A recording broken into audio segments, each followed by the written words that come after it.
بہت بڑا کردار ہوگا۔ اور یہاں پہ ایک اور بات بھی سمجھا دوں، کچھ لوگ دینی کیسٹیں، دینی سی ڈی اپنے گھروں میں لے جانے کے لیے، دکھانے کے لیے ٹیلی ویژن لے کر جاتے ہیں، سی ڈی پلیئر لے کر جاتے ہیں ان کو دکھانے کے لیے۔ اس شرط پہ آپ لے جا سکتے ہو، اس شرط پہ آپ لے جا سکتے ہو کہ جب چھٹی کاٹ کے آپ آؤ تو اس سی ڈی پلیئر کو، اس ٹیلی ویژن کو کسی محفوظ ٹھکانے پہ لگا کر آؤ، یا کسی ایسے ذمہ دار کو اس کی چابی دے کر آؤ جو آپ کے بیوی بچوں کو صرف دین کی سیڑھیاں، اسلام کی باتیں بتانے کی۔ آپ تو وہاں دین کی سیڑھیوں کے لیے لے کر کے خود یہاں آگے پیچھے بدماش بازار سے جو مرضی لا کر دیکھتا رہے تو ثواب دارین کس کے کھاتے میں جائے گا؟ اس کی سیکورٹی کیجئے، اس کا کنٹرول کیجئے، یا دکھا کر اس کو پھر واپس لائیے۔ یہ چیزیں جو اپنے گھر میں یہ سب کچھ دیکھے اور پھر اس کو نہ روکے، یہ کہہ دے جی اولاد جوان ہوگی ہم کچھ کر نہیں سکتے۔ اچھا، اس کو ایک اور مثال سے سمجھتے ہیں۔ آپ گھر میں آئے، بیٹے نے جوتی اٹھائی آپ کے سر میں ماری، دوسری جوتی اٹھائی ماں کے سر میں ماری۔ اب ماں باپ دونوں سر نیچے کر کے یہ کہیں گے نا جی جوان ہو گئے، مار لیا تو کیا کر سکتے ہیں، کوئی بات نہیں، یہی کہو گے؟ یا اس گھر کو چھوڑ دو گے؟ باپ کو مارا ہے، ماں کو مارا ہے، ماں کی چٹیاں پھاڑی ہے، اس چھت کے نیچے یہ رہے گا یا میں رہوں گا؟ یہی کرتے ہیں نہیں کرتے؟ آپ کی بے عزتی کی جائے، آپ کی بیوی کی بے عزتی کی جائے، آپ کی ساری غیرت جاگ جاتی ہے، اور جب اللہ کے حکموں پر چھریے چلے تو پھر ہم بے غیرت بن جاتے ہیں۔ یہاں پر مجھے ذکر کرنے دیجئے اپنے شیخ، اپنے استاد سید بدی الدین شاہ راشدی رحمۃ اللہ علیہ کی اس زندگی کے اس کارنامے کو اپنی اولاد کو سمجھاتے ہیں جن کے اندر تھوڑے سے گناہ دیکھتے ہیں۔ کوئی فلم دیکھتا تھا، کوئی داڑھی کٹواتا تھا، کوئی سگریٹ پیتا تھا، ان کو سمجھایا، ایک بار نہیں بار بار سمجھایا۔ پھر سعید آباد کی مسجد میں ساری جماعت کو اکٹھا کر کے کہا کہ لوگوں، میرے ہاتھ سے سینکڑوں نہیں ہزاروں لوگ مسلمان ہوئے، راہ توحید پہ آئے، یہ میرے اپنے بچے ہیں، میں ان کو سمجھا کر تھک گیا ہوں، یہ باز نہیں آتے، قیامت کے دن تم اللہ کے دربار میں گواہی دینا یہ میرے گھر سے نہیں نکلتے۔ آج بدیع الدین ان کا گھر چھوڑ کر جا رہا ہے، اس چھت سے نکل گئے جس چھت میں اللہ کی دشمنی کرنے والے رہتے ہوں، حالانکہ وہ کفر اور شرک کرنے والے نہیں، چند گناہ کرنے والے تھے۔ شیخ نے اس گھر کو چھوڑ دیا، اس چھت کو چھوڑ دیا۔ آپ کی بے عزتی کی جائے، آپ کی بیوی کی بے عزتی کی جائے تو کیا اس چھت میں ان بچوں کے ساتھ رہو گے؟ یہ جواب دے کر اپنے دل کو تسلی نہ دو کہ اولاد جوان ہوگی۔ اگر یہ اللہ کی شریعت کے خلاف چلتے ہیں تو پھر صدیق کے عقیدے کو، صدیق کی غیرت کو اپنے دل میں پیدا کیجئے، جو بیٹے سے کہتی ہے بیٹا خوش قسمت ہے کہ تو میری تلوار کے نیچے ایک مرتبہ نہیں آیا، اور ایک مرتبہ بھی آ جاتا میں تیری گردن کاٹتے ہوئے کبھی نہ سوچتا کہ یہ ابو بکر کا بیٹا ہے، میں صرف یہی سوچتا یہ محمد کا دشمن ہے صلی اللہ علیہ وسلم۔ آج کے دور میں دیوس کو پہچاننا ہو کہ بے غیرت اور دیوس کون ہے، جس کے بارے میں نبی فرما رہے ہیں جنت میں نہیں جائے گا، تو وہ ہے جس کی بیوی، جس کی بیٹی، جس کی بہن بے پردہ گھر سے نکلتی ہے، غیر مردوں کے ساتھ گپیں ہانکتی ہے، کمرے میں تنہائی میں بیٹھ کے ٹیوٹر کے ساتھ بیٹھتی ہے، بے پردہ ڈرائیور کے ساتھ باہر نکلتی ہے، یہ شادی ہال میں جاتی ہے، یہ گپ شپ مارتی ہے، اس کو کوئی روکنے والا نہیں، تو یاد کر لیجئے یہ دیوس ہے۔ شراب پینا اسلام میں حرام قرار دیا گیا ہے، یہ بے حیائی اور فحاشی کا ایک دروازہ ہے۔ مالک فرماتا ہے انما الخمر والمیسر والانصاب والازلام رجس من عمل الشیطان فاجتنبوه لعلکم تفلحون۔ یقیناً شراب، جوا، غیر اللہ کے دربار، تیروں کے ذریعے قسمت آزمائی، یہ پلید اور شیطانی عمل ہے، اس سے بچ جاؤ تاکہ تم فلاح پا جاؤ۔ شراب سے بچنے کا حکم دینا شراب کی حرمت کی بہت بڑی دلیل ہے۔ اللہ نے شراب کو انصاب کے ساتھ ملایا جو کفار کے الہ و بت تھے۔ حدیث میں آتا ہے، رسول اللہ صلی اللہ علیہ وسلم فرماتے ہیں، حضرت جابر سے روایت ہے، اللہ کے نبی نے فرمایا جو شخص شراب نشہ آور چیز استعمال کرے، شراب استعمال کرے، تو پھر اللہ اس کو طینۃ الخبال پلائے گا۔ لوگوں نے پوچھا یہ کیا ہے؟ صحیح مسلم کی روایت ہے، تو رسول اللہ صلی اللہ علیہ وسلم نے فرمایا جہنمیوں کا پسینہ یا جہنمیوں کا نچوڑ۔ ابن عباس سے روایت ہے، اللہ کے نبی فرماتے ہیں من مات مدمن خمر لقی اللہ وهو كعابد وثن، جو اس حال میں مرا کہ ہمیشہ کا شرابی ہو، مستقل شراب نوش ہو، یہ اللہ کو اس حال میں ملے گا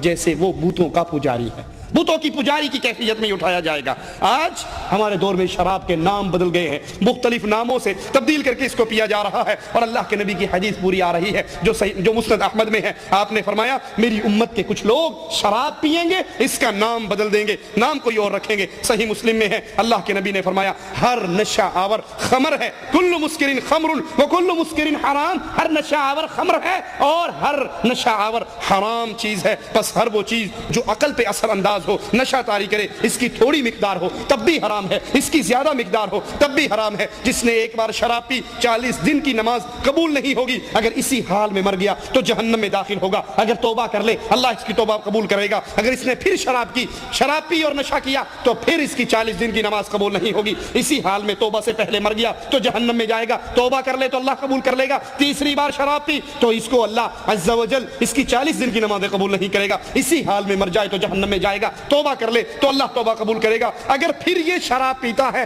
تو پھر اللہ پر حق ہے کہ اللہ عز و جل اس کو رضغۃ الخبال پلائے۔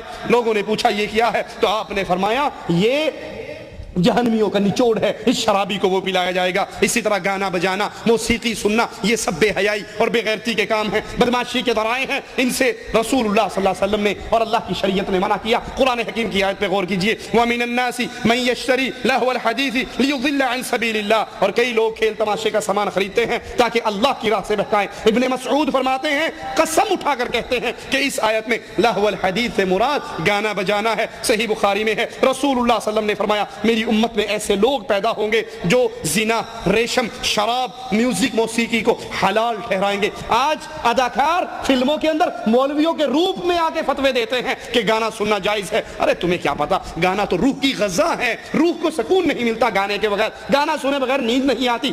میں کہتا ہوں آپ کی بات اللہ کی قسم سچی ہے، گانا روح کی غذا ہے۔ روحیں دو طرح کی ہیں، ایک جنت میں جانے والی، ایک جہنم میں جانے والی۔ ایک خبیث روح ہے، ایک پاک روح ہے۔ پاک روح کی غذا اللہ کا قرآن ہے، خبیث روح کی غذا گانا ہے۔ گانا روح کی غذا ہے، لیکن وہ روح جو خبیث ہے، وہ روح جو نفاق کے اندر مبتلا ہو چکی ہے، مومن کی روح اللہ کے قرآن کو سن کے راضی ہوتی ہے۔ ترمذی میں ہے، رسول اللہ صلی اللہ علیہ وسلم نے فرمایا، حضرت انس سے روایت ہے، اس امت میں زمین میں دھسنے، پتھر برسنے، شکلیں بگڑنے کا عذاب ہوگا، اور یہ اس وقت ہوگا جب شراب پی جائے گی، ناچنے گانے والی عورتیں رکھی جائیں گی، موسیقی اور میوزک بجایا جائے گا۔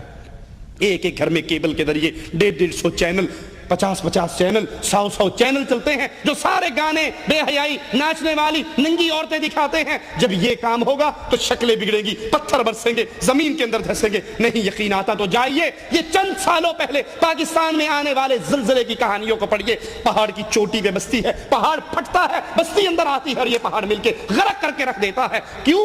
یہ بدمعاشی اور بے حیائی، بے غیرتی جب بڑھتی ہے تو پھر اللہ امتوں کو سمجھانے کے لیے عذاب کے اندر مبتلا کرتا ہے۔ جس میں گناہگار مارا جائے تو وہ اپنے کیے کی سزا پاتا ہے، اور اگر مومن موحد پایا جاتا ہے تو اس کے درجات کی بلندی ہوگی۔ اسی حال کے اندر اب افسوس، صورتحال اتنی خطرناک، جس موسیقی کی وجہ سے آسمان سے عذاب اترتا ہے، اس موسیقی سے اللہ کے گھر بھی محفوظ نہیں رہے۔ ہمارے جوال کے اندر گانے، ہر نئی انڈین پاکستانی فلم کی ٹون، اس پہ گانے، لیٹسٹ گانے آتے ہیں، اور دکانوں پہ لکھا ہوتا ہے فلاں فلم کے گانے آ چکے ہیں۔ یہ نماز پڑھنے کے لیے اللہ اکبر کہتا ہے، اس کے جوال میں گانا بجنا شروع ہو جاتا ہے، ساز بجتا ہے، موسیقی اس کے جوال سے اللہ کے گھر کے اندر بجتی ہے۔ اگر یہی کام کوئی ہندو کرے، یہی کام کوئی عیسائی کرے، مسجد کے اندر آ کر گانے بجائے، تم اس کو زندہ جانے دو گے؟ وہ زندہ بچ کے مسجد سے نہیں نکل سکتا کہ ہندو نے مسجد کو ناپاک کر دیا، مسجد کی توہین کی۔ یہی کام جب میں اور آپ کرتے ہیں تو سوچئے کیا ہم اس ہندو کے مقام پہ نہیں کھڑے؟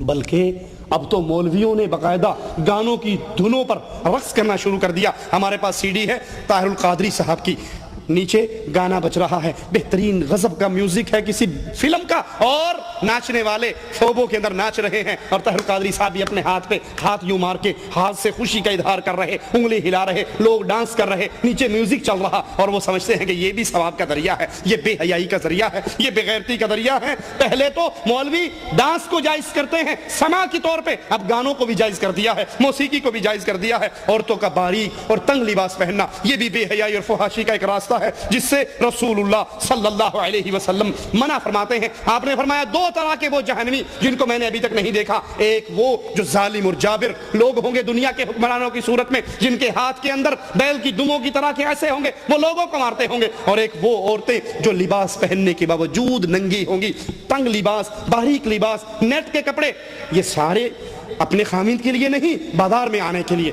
لون کا سوٹ ہے، کاٹن کا سوٹ ہے، اور اتنا ٹائٹ چوڑی دار پجامہ پہن کے لڑکی باہر نکل رہی، جس کو دیکھ کے دور سے لگتا ہے یہ سڑک پہ کسی نے 11 لکھ دی ہے، بالکل بالکل ایسے جیسے ٹانگ کے ساتھ رکھ کر سلائی چلائی ہوئی ہے، مشین چلائی ہوئی ہے. اس کو پہننے کے لیے بھی 2 بندے چاہیے، اتارنے کے لیے بھی 2 بندے چاہیے. اتنا ٹائٹ پجامہ، وہ بھی لون کا، وہ بھی کاٹن کا، وہ بھی نیٹ کا، جس سے جسم نظر آتا ہے. رسول اللہ کی حدیث سنیے، آپ نے فرمایا یہ عورتیں کون سی ہیں جن کو میں نے ابھی تک نہیں دیکھا، وہ کپڑے پہننے کے باوجود ننگی ہوں گی، اپنی طرف مائل کرنے والی، مائل ہونے والی. ان کے سر ایسے ہوں گے جیسی لمبی گردن والی اونٹنیوں کی ایک طرف ڈھکی ہوئی ایک طرف مائل ہوئی کوہانے ہوتی ہیں. وہ عورتیں جنت میں داخل نہ ہوں گی، جنت کی خوشبو نہ پائیں گی.